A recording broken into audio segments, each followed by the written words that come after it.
Welcome to the 1600 Sessions. I'm Stuart McLaurin, President of the White House Historical Association.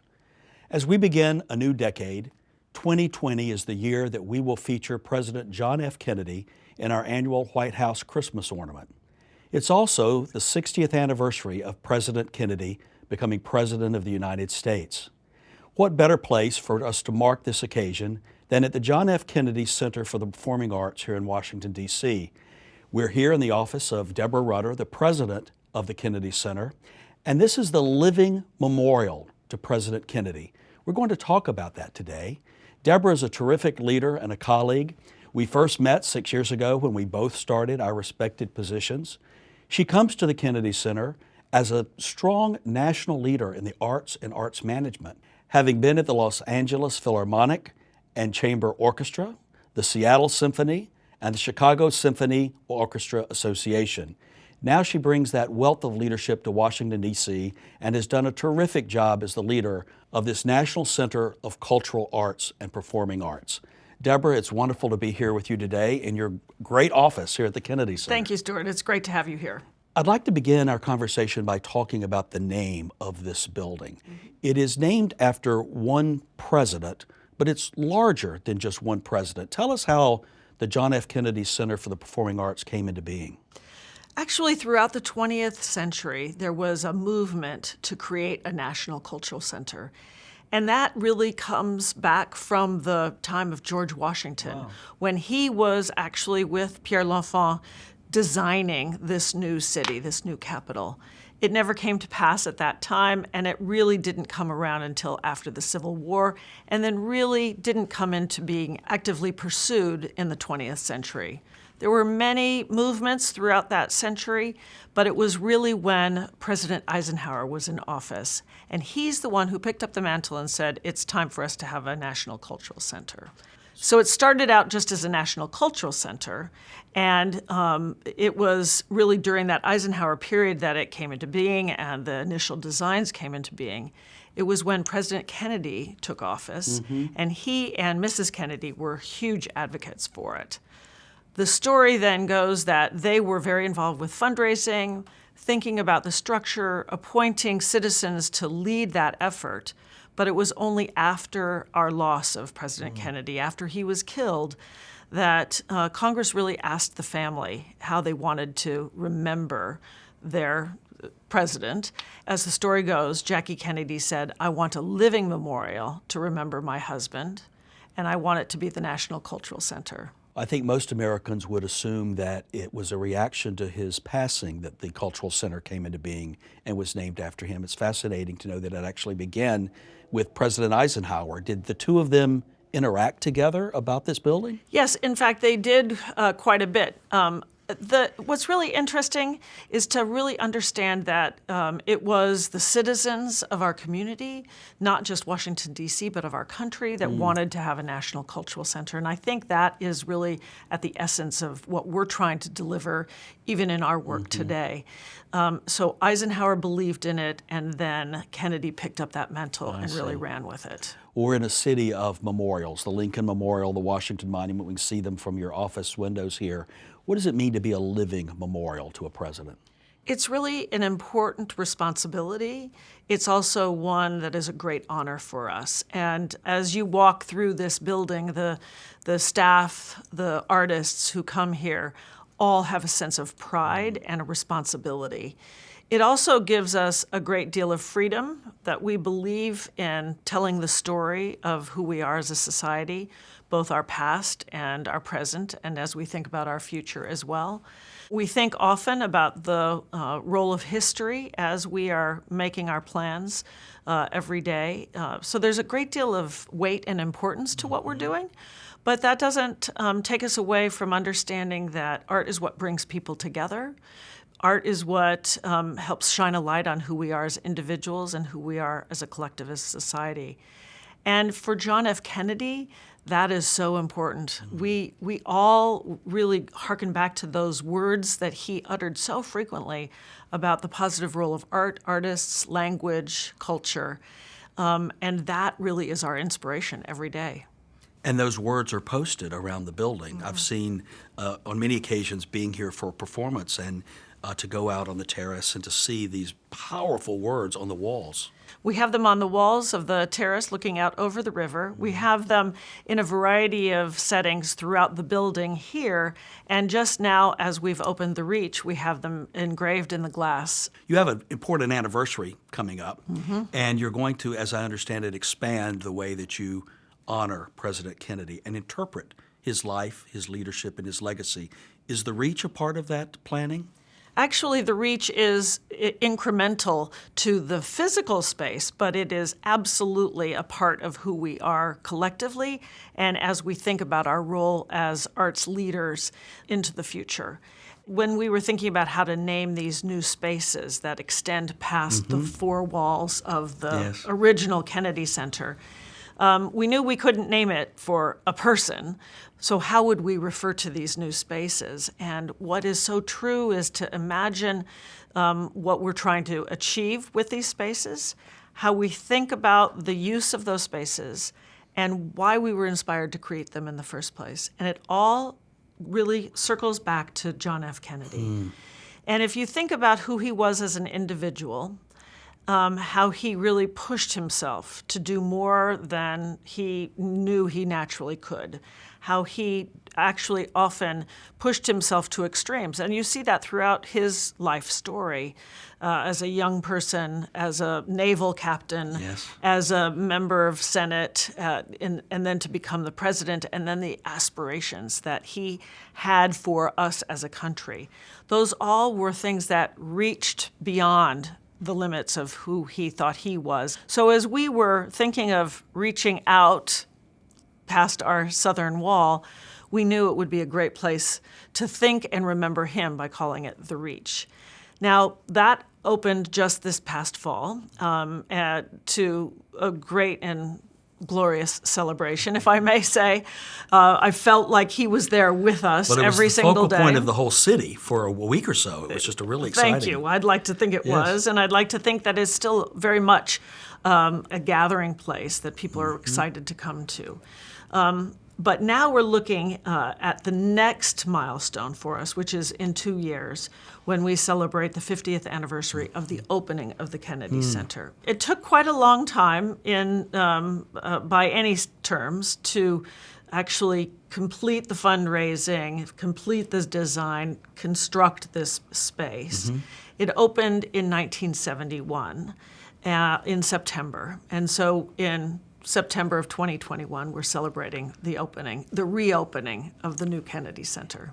So when people come to the Kennedy Center, they see his name on the outside, and they come in, and there are representations of him in the building. But how will you memorialize him even further as you approach the planning for your anniversary? Well, it's really a challenge to be a living memorial. What does that really mean? When you go to visit the Lincoln Memorial or the Washington Monument, you have that sort of procession up to that moment, and then you can feel, oh, I'm in the presence of a monument. Being a living memorial is a little bit of an interesting challenge because you want to tell the story of John F. Kennedy. You want to sort of maybe give a sense of his history. Why is a performing arts center named for him? And there wants to be that sense of moment. We have that bust. People do love to come. They do like to take pictures. There is that destination by going there. But as we think about John F. Kennedy and his words and his intent, we really think about what he stood for. And when we celebrated the centennial of his birth in 2017, we really focused that celebration around ideals that we really attribute to him: courage, justice, freedom, service, and then at the request of the family, gratitude. So courage, justice, freedom, service, gratitude, those are very much sort of eternal ideas, ones that all Americans can agree Very on. powerful ideas. And in fact, they are central to the performing arts. You just don't usually think of courage per se as a ticket holder. But when you're an artist, you think about courage every day. When you think about service, you don't always think of art, but actually art is a way of giving back. It's about shining a light on others. It's about teachers giving to their students, and it's about sharing. And so we are looking to build out this concept of these ideals that you can attribute to JFK and that work so well for the performing arts, and actually bring the performing arts back into our everyday life even more so that you don't think of it as an add-on, but really central to who we are as a society, as humans. You mentioned the Kennedy family. Are they still involved? Do they attend things here at the Kennedy Center? Yeah. Well, we are very fortunate. There's, of course, an extended Kennedy Yes. family, and some of them live across the street, and some of them work across town, and we are in constant conversation with them. I have a really great rapport with Caroline Kennedy and her husband, Ed Schlossberg. Rose Kennedy Schlossberg is on our board. We have an ongoing conversation with all of them. Of course, Jean Kennedy Smith has been really central to all of our work around arts and disabilities. So we're very, very fortunate to have the family very much still in the fold. Well, it's another way of making it a living memorial. It would be hard for the Lincoln family to have a living connectivity with the Lincoln Memorial. yeah. It's just a Right. building that Right. you go and see a statue of him. And this is activity and relationship and people. That's exactly right. And I think you're right about making it a living memorial. What's also interesting, somebody just mentioned this to me the other day, is that most of the time memorials are done a generation or two after the passing of the president. And if you think about it, this one was opened less than 8 years after the passing of John F. Kennedy. And so what's remarkable is there are so many people, of course, who remember John F. Kennedy as president before he was president. Yes. There are now more people who did not know who he was and were not alive. So our responsibility is evolving. There is a large part of America that still needs to know who he was. They only know a little bit about him. And there is so much to revere and respect about who he was and what he did and what he meant for our country. So our responsibility as a living memorial has also changed. We've had the opportunity to collaborate together on many projects. You were kind and to open up the Kennedy Center to our Presidential Site Summit in 2018, and we've done other things together. And I look forward to working on our Kennedy ornament in 2020 and doing forward to some that. things with you here as well. Tell us about other White House's presidents, first ladies that you've worked with other than the Kennedys. Now, I've only been here in this short period of time. So I've been involved with the White House now, with the Trump administration and the Obama administration. There's lots of history in these walls of prior presidents as well, and a lot of affection and respect for that as well. We have a very positive relationship with the White House. And in fact, what's important to know is that because we are a presidential monument, we actually, through legislation, have all of our Board of Trustees appointed by the President of the United interesting. States. They serve for a 6-year term. So we have right now an overlap of Obama appointees and Trump appointees as my board of directors. There are 36 of them.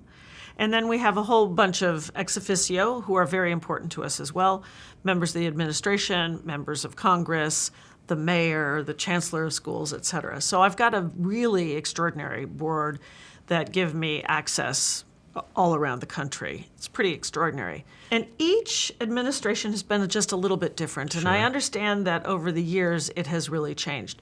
But what's really special is that in the 3 major theaters at the Kennedy Center, the Concert Hall, the Opera House, and the Eisenhower Theater, there is a box called the Presidential Box. And it is allocated to members of the administration to use, and it is people who are the current employees of the White House and that administration who use it. And so 3 theaters, every single night, just about, there's something going on, and that box is full. Wow. What's really extraordinary is that sometimes it might be the Secretary of State entertaining, a visiting dignitary, or it could be somebody who just has a administrative job. It is not always used by the top. Sometimes it's used by the top, and sometimes it's just used by regular folks who work within the administration. But it's really wonderful because every single night it's full. It makes me really proud as I come in and sit down in the box next to it to know that there's that kind of level of interest and involvement in what we do. And I'm sure over the years there has been the phone call that has come to you or your predecessor that the president would like to come tonight. Yeah. So that's and it's pretty accessible. We're about a mile from the White Right. House. It's really wonderful to be able to invite them. And the First Lady, Melania Trump, has been here a couple of times.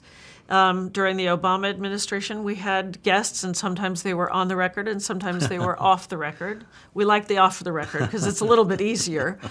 They can slip in at the last minute That's and nice. enjoy a performance. But we really have the great honor of welcoming so many from the administration. Mrs. Kennedy was the founder of our organization in 1961, and our primary interface typically at the White House is through the First Lady and her staff. Has the First Lady had any special role over the years with the Kennedy Center? We have exactly the same thing. So the First Lady is our honorary chair, and that's why I think Melania Trump has made such a point of being engaged and aware of what's going on, and the same for Mrs. Obama, the same for Mrs. Bush, et cetera, et cetera. And it really has reflected. I've been really impressed by how often each of the First Ladies have really been at the center and engaged with our programming. Mrs. Obama was really dedicated for arts education, and she created a program with the team from the President's Committee on Arts and Humanities called Turnaround Arts. That program now lives here at the center because of the importance of what they together had achieved. Different than other countries around the world that fund the arts more heavily than our country does, public funding for the arts. You have to rely on traditional American philanthropy, raising money like we all do. Tell us about that. How do you do that in this context, and what is your public-private partnership? Well, since I've worked in the nonprofit world my entire life, I've come to believe that our system works best. Certainly, it would be a lot easier if you had a larger government subsidy for nonprofit work. But I really believe in the system that says we as individual citizens can decide what's important, and that we, through our contributions, can make those efforts more successful or not. In the case of the Kennedy Center, we're in a really unique situation. We are a presidential memorial. Therefore, we are a federal building, and therefore we are supported with federal funds for the building. Operations, maintenance, security, and capital repairs. So that's really, really important. It's in excess of $40 million a year. It's a big building. And if we didn't have that, and we still had this scale of center, we would have to be raising that money or have it come in through ticket revenues. So it's quite an important support for our operations here at the center. Everything else, all of our programs, all of the way in which we interact with the public, is basically through essentially a 501c3. So it's a nonprofit. Yes, and nonpartisan. And not absolutely nonpartisan. That's a very important part of who we are, is to be apolitical. And ticket revenues and earned revenues are a major portion of our budget, and then the balance of it comes through philanthropy. So we're raising about $80 million a year all around the world. And I think that's what is really special about the Kennedy Center. There are plenty of places that raise a lot of money every year, but to raise that kind of money from all around the world, and then certainly all around the country, and then around this region as well. I don't think the DMV could support $80 million a year. But we are not supporting programming just for the DMV. It's really for the world as well. Well, that was actually going to my next question. You have been a leader in the arts in some of the great cities of our nation and some of the wonderful performing art venues of the country. Thank you. What is it about the Kennedy Center that this is a place that you wanted to go at a prime time of your career? What is special about this place? Well, I will have to be honest, because that's the only way I can be, and say that I was very attracted to the idea of programming across all of the art forms. And the power of not just living in one silo or another. So I was attracted first by the art and the potential of what we could do with the art. And then when I came here and realized that there is a greater mission around being a national cultural center, which means serving all people and all art forms, no matter what kind of access opportunities you have, that ultimately is what my inspiration is today. I do still love the other piece of it as well, but I believe I was sort of typical of Americans who are not here in Washington, that thought of the Kennedy Center as the performing arts center in Washington, but not the National Cultural Center.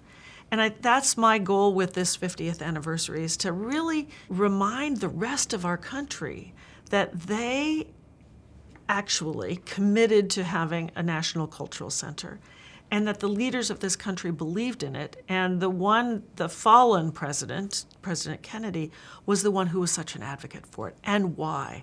Because it made his life richer. He understood that the arts can make all of our lives richer. When you think of his words and how he inspires others to imagine that if there were more politicians who were poets and poets who were politicians, the world might be a better place. That is not meant to be negative to either poets or politicians, but rather to say we need a little bit of both in our world to make our world a better place. That is what is really inspiring to me now. You and I share a common challenge, several of common challenges, but one of them is just that. We are not supporting a building that is just a Washington, D.C. building. Mrs. Kennedy said the White House belongs to the American people. It's the people's house, not just the people in Washington, D.C. Right. And in our mission of education and teaching and telling the stories of White House history, it's exporting them all over the country and all over the world. That so much of American history has taken place through that White House that we are a part of in our mission.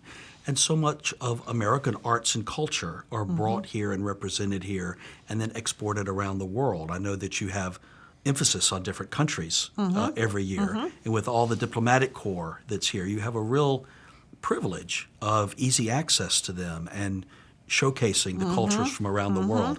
Tell us about the internationalism of your programming. One of the huge benefits of being here is the opportunity to work with the embassies and the ambassadors who are here for a variety of different reasons, but we like to enjoy the cultural aspect of it. And so often when a new ambassador arrives in town, the first visit after the White House is to come here to the center to really explore how they can tell the story of their country or to see how we are telling their story already. We have a very robust conversation ongoing with the team at each of the embassies. And through Millennium Stage, which is our platform every single day for free programming, we have the ability to offer an opportunity to present just about any arts organization that might be traveling from Hungary or from Turkey or from someplace in Africa. And we have these international festivals. But so often, an individual artist or an ensemble might be on tour. We have a really great way of being able to present them. And vice versa. So often, we are welcomed into the residences of the ambassadors here. For special programming. We just had a really spectacular young Polish conductor working with the National Symphony Orchestra. He was invited with members of our larger community here to the Polish ambassador's residence to celebrate who he was and his success here as well. It adds a dimension to the presentations that we have that you don't quite get in the same way in other parts of the country.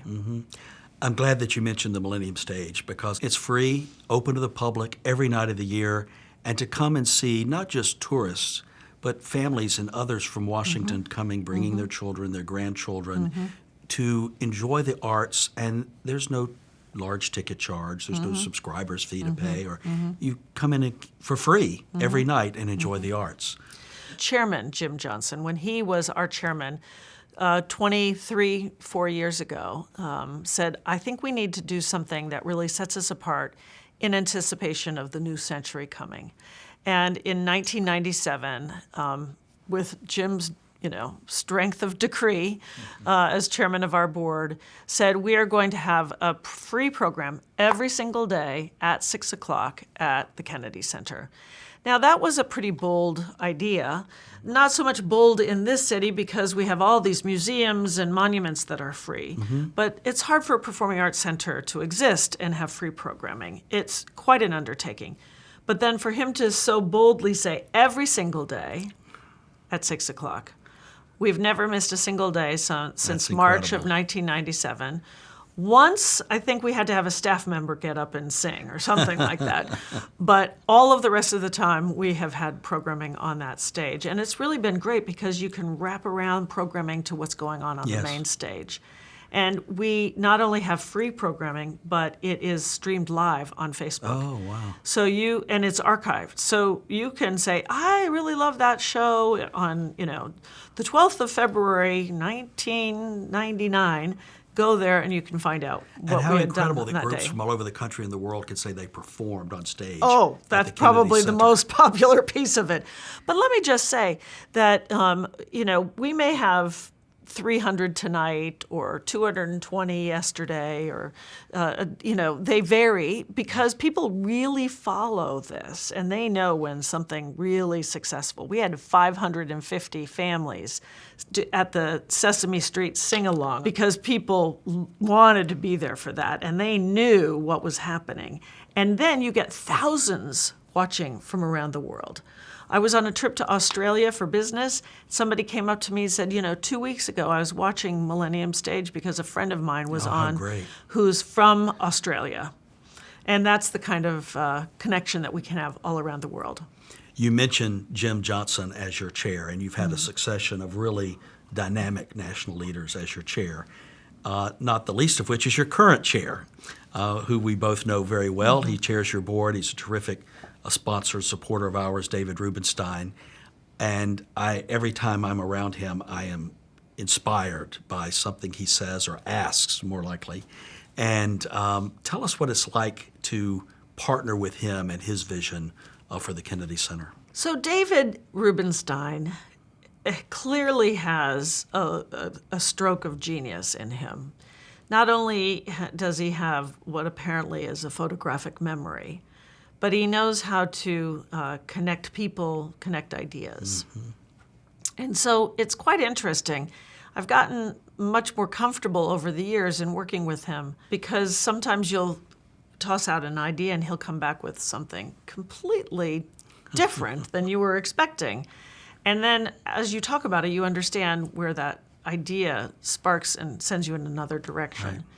He is a true inspiration. Certainly his generosity is that. Certainly his intellect is that as well. But his pure desire to make the world a better place and to explore different ways that can happen. The fact that he is involved in so many different parts of our world, whether it is in history or civics, whether it is about helping our city actually function better as a city, and certainly through the Kennedy Center and the White House Historical Association, to actually have a reach that extends beyond our local community. He was really the one that said, we need to do something at the center that will bring in younger audiences and audiences that don't look like me, David Rubenstein. I want it to be a more welcoming place. That's not such an unusual thing to say. People talk about that quite a lot in my world. Certainly in most of the world we're saying, how do you capture the younger audience, right? But David does it with a different kind of intent, I think. He is trying to pass down fundamental ideas, but he's also trying to learn from those younger audiences, those younger people with ideas of their own. I'm not sure you could actually define it specifically, but it really is about this concept of making the world a better place, giving back more. Maybe it sounds like the Boy Scouts or the Girl Scouts, leave the place better than you found it in the first place. But he's very creative, very resourceful, and he's fearless about how he goes about doing it.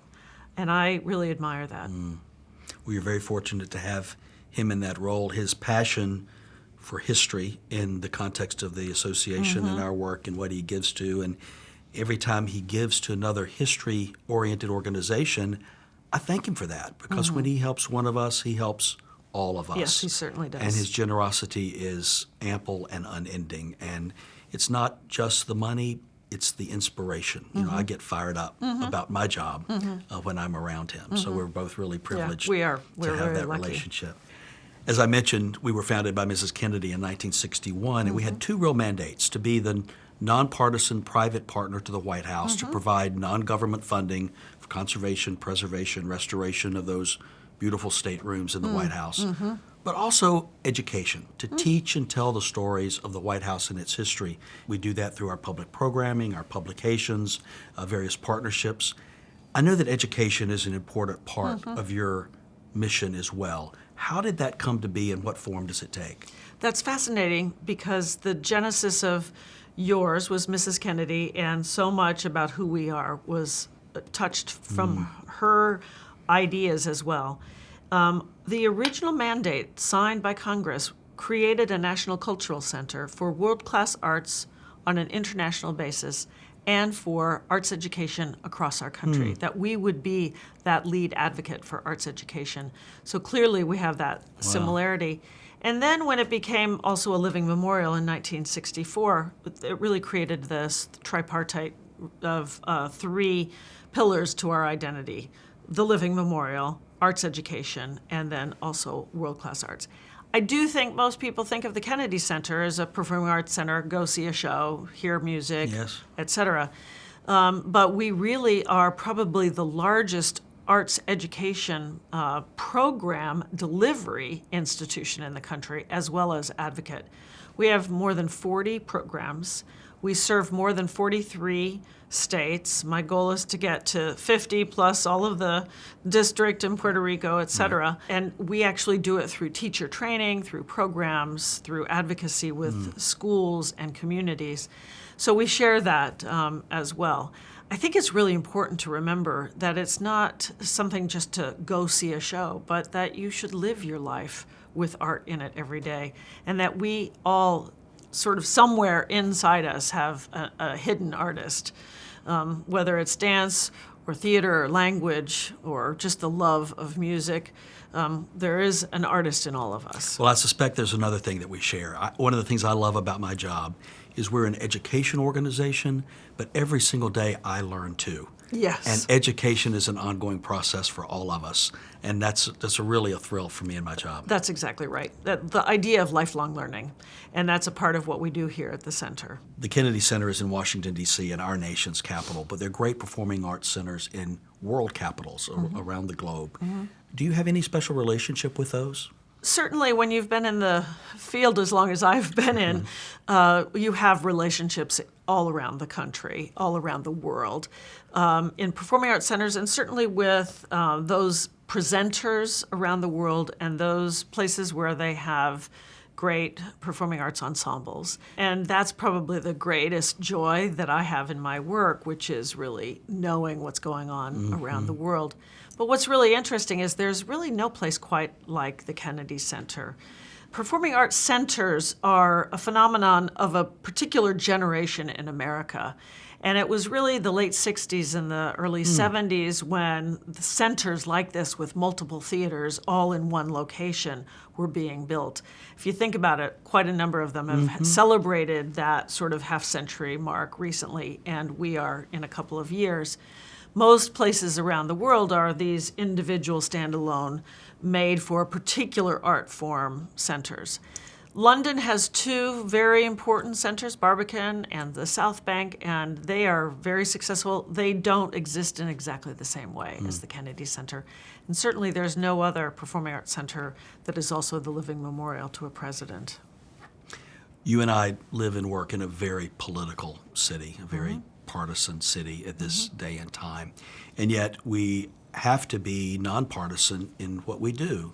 And how do you do that successfully? You draw people of all stripes here, all backgrounds, all ideologies and convictions, and it's so important that we maintain that. Is that a challenge for you in the arts and at the Kennedy Center? Well, let's just say that for all of my professional career, I have been working to present the performing arts to community, and doing so in an apolitical way. We welcome everybody.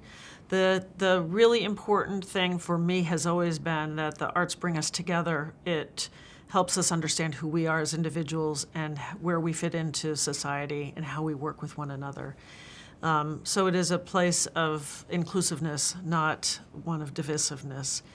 For me here, it has certainly been a little bit different just because that's the business of our community Yes. here, more or less.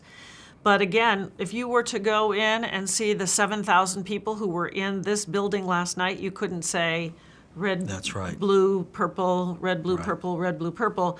It would just Isn't that be, great? this is who we are as human beings. And we present what we think is the very best of the arts. All of the arts tell a story of one sort or another, and it's what we personally bring to that story that means something to us. But we work very, very hard to make sure that we are inclusive in all ways. Well, Deborah, I want to thank you for being a terrific friend and colleague in our nonprofit work here in Washington. Thank you, Stuart. And especially thank you and your colleagues for what you do for White House history with the living memorial of a great president of the United States, John F. Kennedy. Thank you. I like to think that we'll work closely together over the next 2 years as we work towards our celebration in 2021. And our 60th anniversary is in 2021 too, so we'll be working together for sure. Exactly. Thank you very That's much. great. Thank you.